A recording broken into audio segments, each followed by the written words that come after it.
सचमुच परमेष्ठी भगवान की जय। कल कुगुरु के स्वरूप पर अच्छी चर्चा हुई थी। आप स्वयं समझिए, अपने आसपास पड़ोसियों को, साधर्मियों को भी समझाइए कि भाई गुरु का और कुगुरु का स्वरूप क्या है, हमें किनकी वंदना करनी, किनकी वंदना नहीं करनी। तब काम बनेगा और तब हमारी पाठशाला, ये जो हम पढ़ा रहे हैं, इसका हमें पूरा लाभ मिलेगा। आइए, आज दूसरा विषय है, कुदेव का लक्षण क्या है, उसको आज देखते हैं।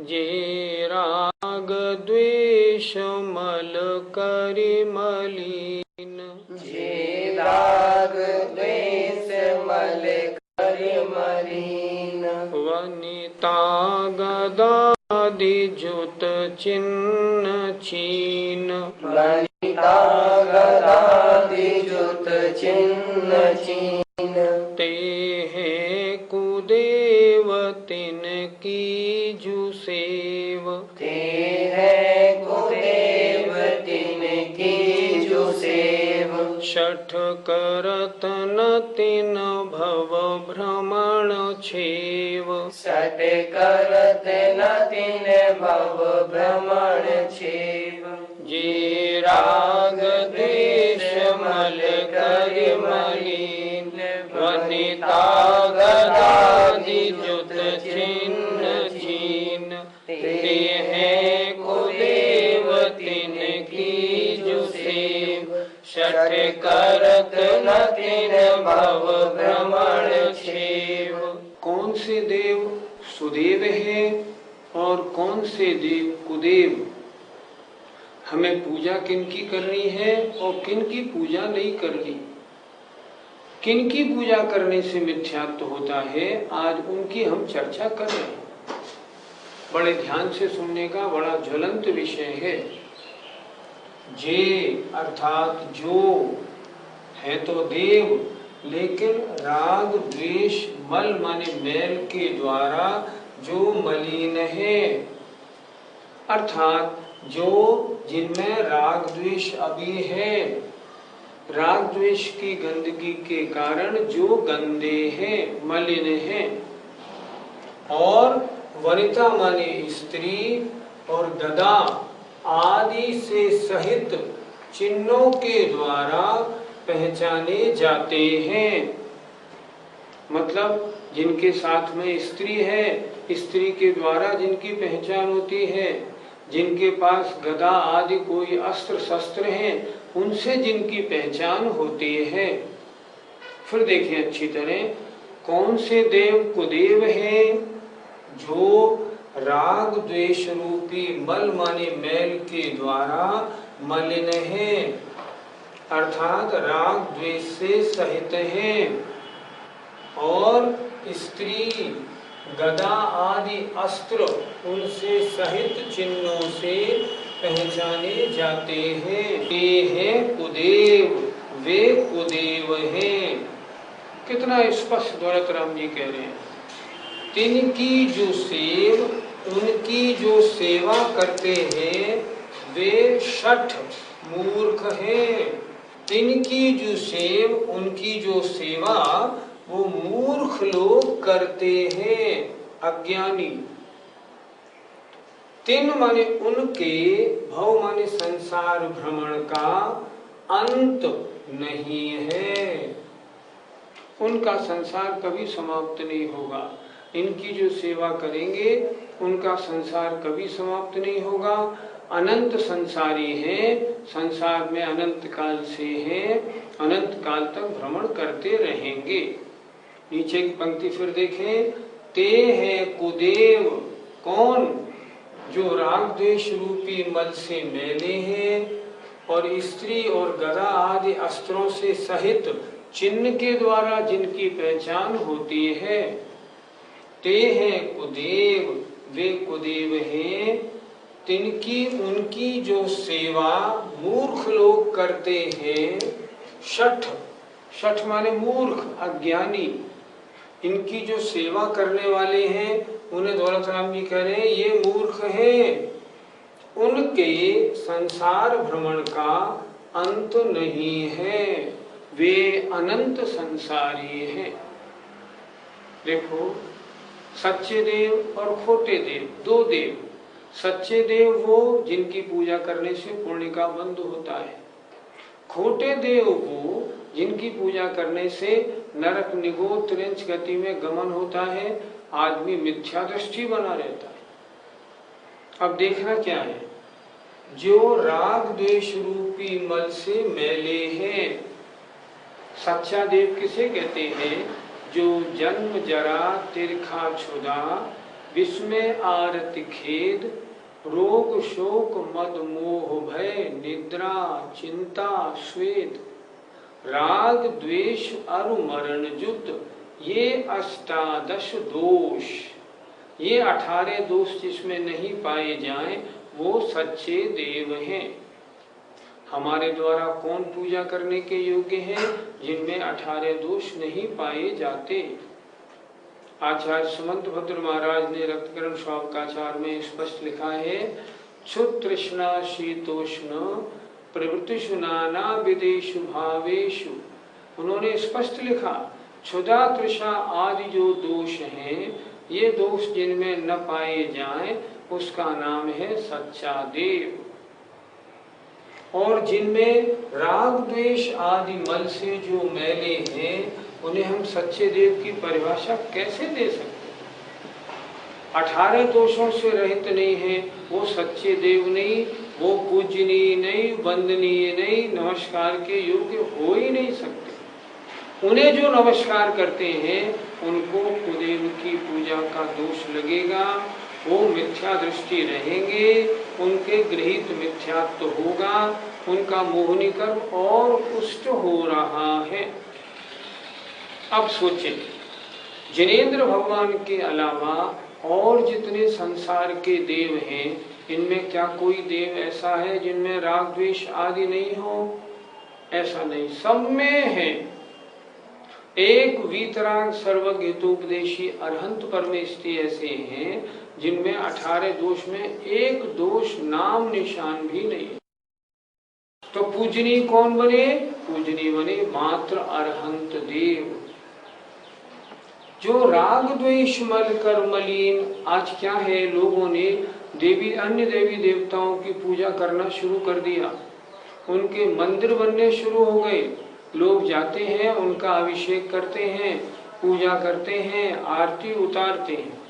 जरा सोचो, ये जिनकी आप आरती उतारते हो भैया, ये तो भवनत्रिक देव हैं। इन्हें आचार्य कुंद कुंद महाराज ने नीच देवों में लिखा है। इन्हें छोड़ो, मैं कहता हूँ उच्च देवों की बात करें। जो वैमानिक देवों में मान लो सौधर्म इंद्र है, जो लौकांतिक देव हैं, जो सर्वार्थ सिद्धि के देव हैं, जिन्हें अगले भाव में मनुष्य बन के नियम से मोक्ष जाना है, जिनका सम्यक कभी छूटेगा ही नहीं, वो देव भी पूजनीय नहीं। इनकी हम क्या चर्चा करें? क्यों पूजनीय नहीं? क्योंकि उनमें भी अभी राग द्वेष रूपी मल भरा हुआ है, उनमें भी अभी कषाय है, गुणस्थान चौथा है, अप्रत्याख्यानावरण प्रत्याख्यानावरण संजलन, क्रोध मान माया लोभ लो कषाय उनमें भरी है। सर्वार्थ सिद्धि के देवों के भी हैं कषाय, सब कषाय मौजूद। जब वही पूजा के योग्य नहीं, तो फिर इन भवनत्रिक देवों की पूजा का विधान कहाँ से मिल गया, कहाँ से ले लिया हम लोगों ने? प्रश्न ही नहीं उठता। कुछ लोग कहते हैं ये उपकारी हैं, ये भक्तों पर आए संकट को टालते हैं, इसलिए उनकी पूजा करनी चाहिए। पूजा करनी चाहिए उनकी जो आत्म कल्याण में साधक हो। शास्त्रों में ये तो लिखा मिलता है, ये अन्य देवी देवता ये सम्यक दृष्टियों की पूजा करते हैं। जब यमपाल चांडाल को फेंका गया, तालाब में पानी में फेंक दिया गया था, तब इन देवों ने आके उनकी पूजा की थी। देवों की पूजा करने का कोई विधान किसी शास्त्र में नहीं मिलता। लेकिन आज हम लोगों की परंपरा कितनी गलत हो गई। हम सब लोग देवी देवताओं के मंदिर बनवाने लगे, पूजा करने लगे और उनमें अपना टाइम लगाते। आज हमारे मंदिरों में देखो कितने कष्ट की बात है, भगवान के सामने 4 आदमी दिखेंगे और जो देवी देवताओं की मूर्ति है उसके आगे 50 आदमी दिखेंगे। वो कहते हैं ये हमारी इच्छा पूर्ति करते हैं, ये तो वीतराग हैं, ये इच्छा पूर्ति थोड़ी करते हैं। पक्का निर्णय बना लो, मेरे अशुभ कर्म का उदय है, मुझे भोगना पड़ेगा, चाहे कुछ भी हो जाए, वो तो भोगना ही है। वहाँ बड़े बड़े महापुरुष देखो ना, रामचंद्र जी, सीता जंगलों में कैसे कैसे उनको जाना पड़ा, बताओ। अपने कर्म का उदय जैसा होगा वैसा ही हमें करना पड़ेगा। इसलिए अन्य किसी भी देवी देवता की पूजा करने का कोई विधान जैन शास्त्रों में है ही नहीं। जैन शास्त्र एक ही बात कहते हैं, जो राग द्वेष रूपी मल से मैले हैं वे कुदेव हैं। स्पष्ट लिख रहे हैं, देखो, वे कुदेव हैं। दूसरी बात, स्त्री या गदा आदि शस्त्रों से सहित चिन्हों से जिनकी पहचान होती है, चक्र वाले हैं तो फलाने होंगे, गदा वाले हैं तो वो होंगे, ऐसे चिन्हों से जिनकी पहचान होती है ते हैं कुदेव, वे कुदेव हैं।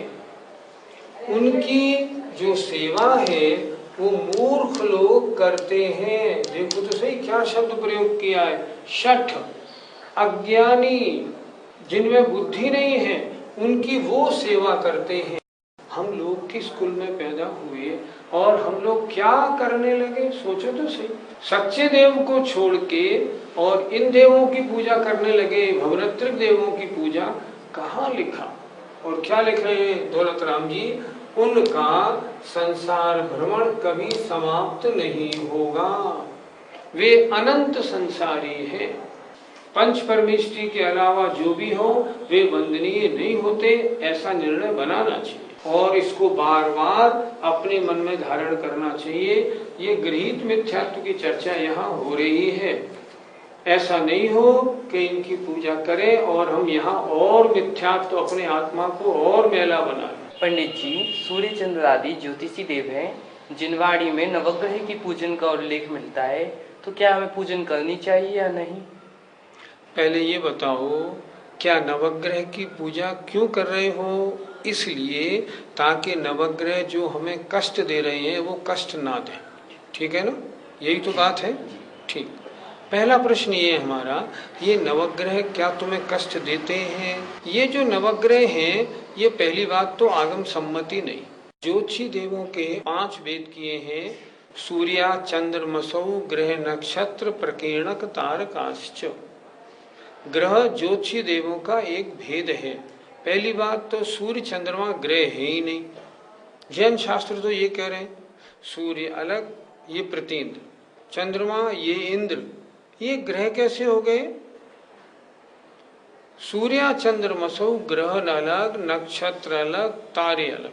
ज्योतिषी देव 5 प्रकार के होते हैं। इसलिए पहला निर्णय तो ये बनाओ, जैन शास्त्रों के अनुसार सूर्य और चंद्रमा ग्रह है ही नहीं, ये तो ग्रहों से अलग है। ये बात स्पष्ट हो गई।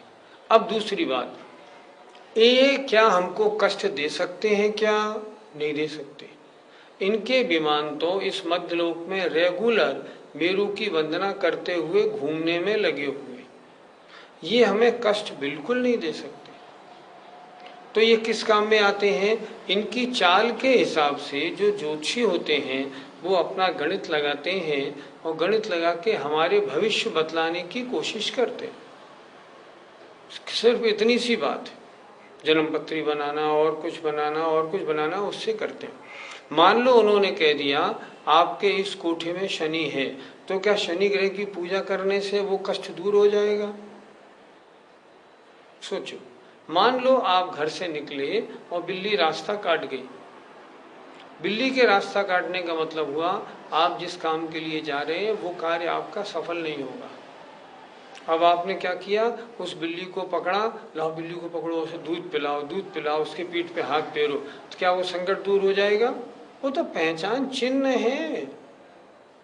ये बिल्ली दिक्कत करने वाली नहीं है जो बिल्ली की आप पूजा कर रहे हो। ये जो ग्रह हैं, मान लो रवि, शनि, शुक्र आदि, मान लो ये कष्ट करने वाले नहीं, ये तो कष्ट आने वाला है उसकी प्री इंफॉर्मेशन देने वाले हैं। पंडित जी, आजकल लोग शनि ग्रह के निवारण के लिए मुनि सुब्बतात भगवान की पूजा करते हैं, क्या ये सही है?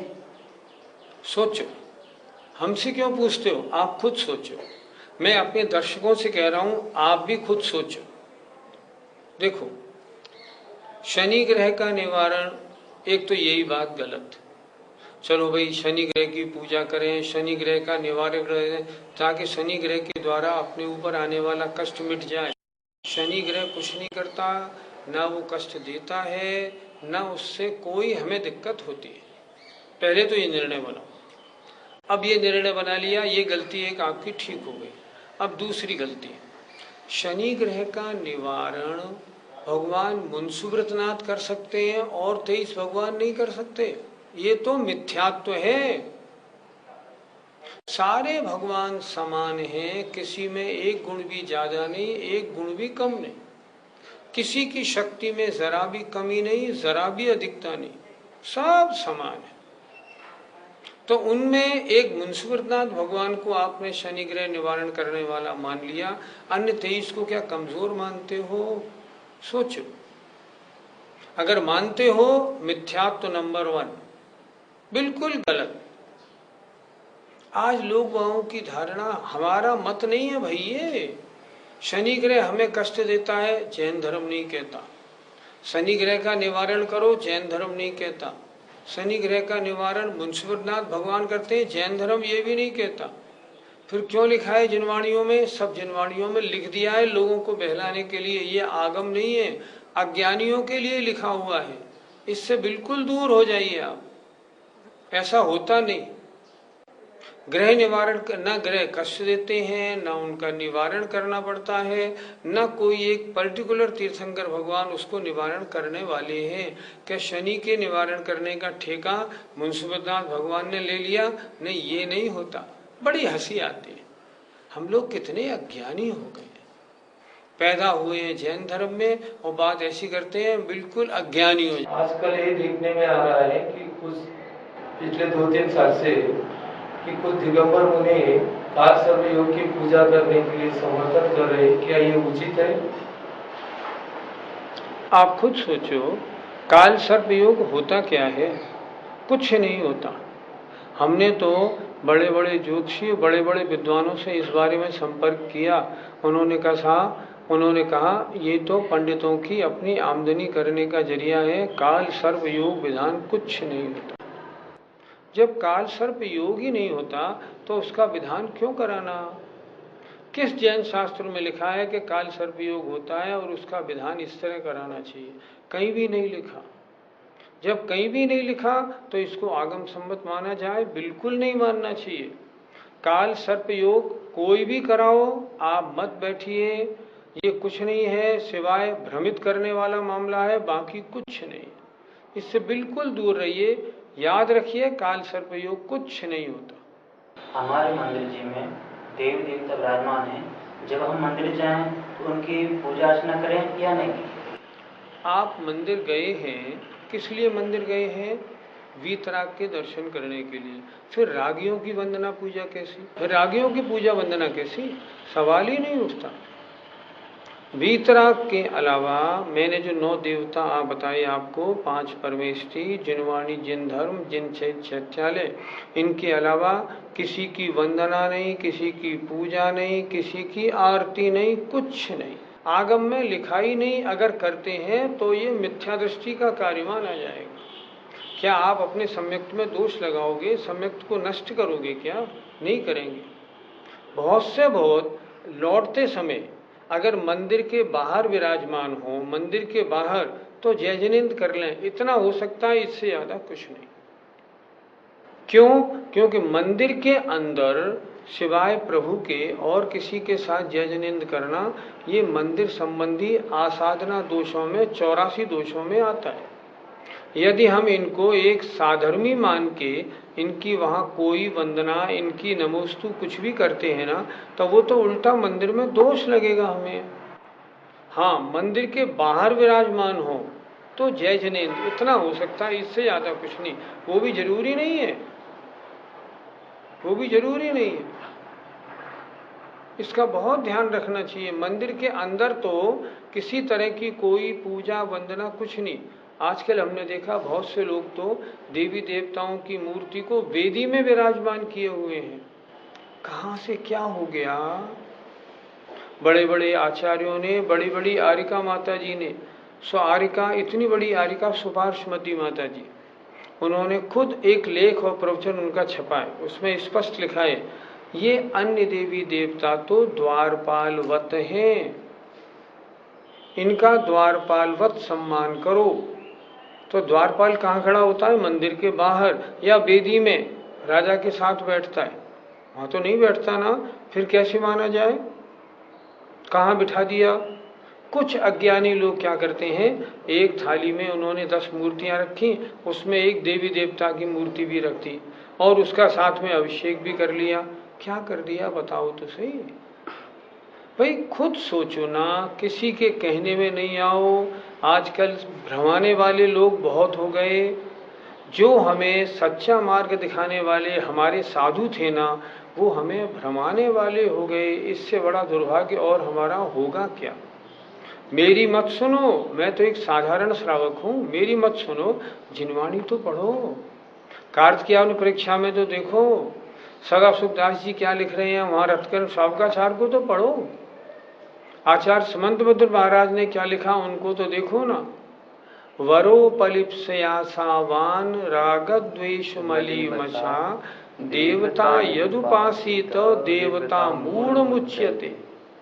यदि किसी भी भावना को लेकर, किसी आशा को लेकर राग द्वेष से मलिन देवों की वंदना पूजा की जाती है तो वो देव मूढ़ता है,